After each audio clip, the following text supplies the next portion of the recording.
Hi, everybody. Sarah here. I thought I would bring you something special today. We've been spotlighting adjuncts every week in this newsletter. I wanted to spotlight somebody that is here to help adjuncts and all our faculty actually, and that's Dr. Alex Heron. She's our Associate Vice President of Digital Operations, and I thought let's just check in with her and ask her some questions about what she does. Alex, are you there? Oh, hi, Sarah. You just caught me prepping my kitchen and gathering some ingredients. I'm about to make some bread. Wow.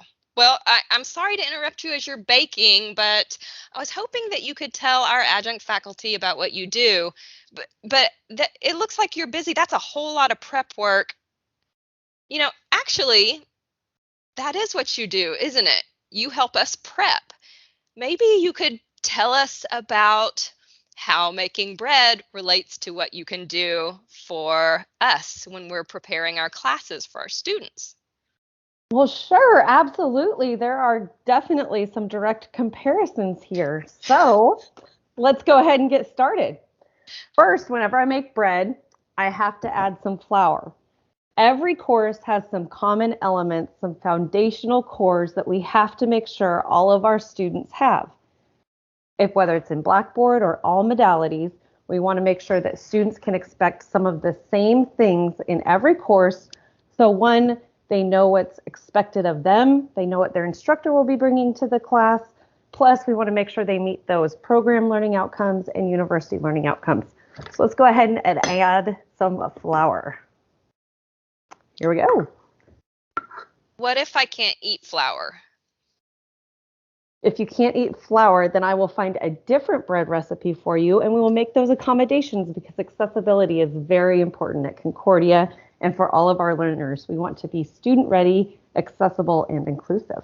So that's why it's important that we talk about your course and the course build ahead of time and give ourselves plenty of time to think about those considerations as you're building your content. All right, so next we have our flour in the bowl. Got our bowl here, and we're going to add some salt. Again, the little things matter, right? We're not adding a lot of salt, but it does matter, and we want to take the time. Next, yeast.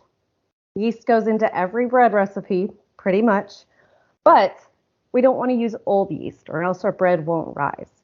So let's think about a course build, course revisions. If we're offering the same course year after year, old yeast, it's going to get old for our students. There's current events happening. The world is changing around us. Exactly. We won't be able to keep them engaged and informed. So we want to make sure to open up a new bottle of yeast, a new jar of yeast to make sure that our bread is going to rise accordingly. It's going to be delicious and fluffy for our students, and that everything goes as expected, and that we have fresh yeast, fresh courses, fresh content to offer our students that stays up with the times, the latest in digital tools, pedagogy, and what they can expect in the classroom. Next, we have our water, because we don't want our content and our learning assessments to be dry, right? So we have to add some engagement and a splash of water. All right, so we have the basic components of a course. That's what the subject matter expert is going to bring to the table for instructional design, but we have to mix it all up. And that can take some time, that can take some hard work, especially when you're making bread.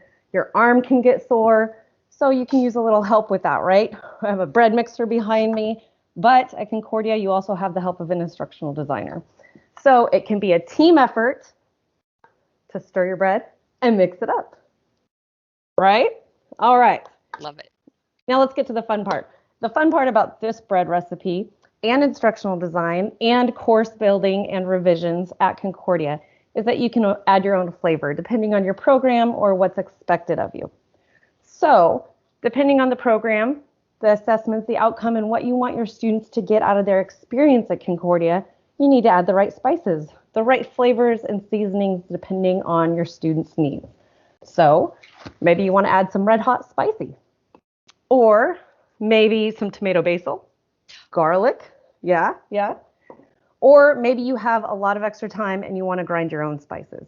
So this is where an instructional designer can really talk to you about your options, the tools out there. What I always tell faculty is that the sky's the limit. If you want to do something, let's do it. The instructional designer will give you the tools, the ideas. You can always veto them, but let's just talk about the possibilities. You don't have to limit yourself to no spices. Let's add some spices. You can even add chunks of garlic if you want. I just recommend some breath mints afterwards. All right, that's it. That is my super simple bread recipe. You mix it up. You just cover it with saran wrap, and in 12 hours you throw it in the oven, and it's delicious. That's incredible. And I feel like now I have a much better understanding, and you've given our adjunct faculty a better understanding of a lot of the things that go into creating and preparing an engaging class for our students. So thank you very much. I have one more question. Could you please share the bread recipe? Absolutely. I would love to give credit where credit is due, so I will post it.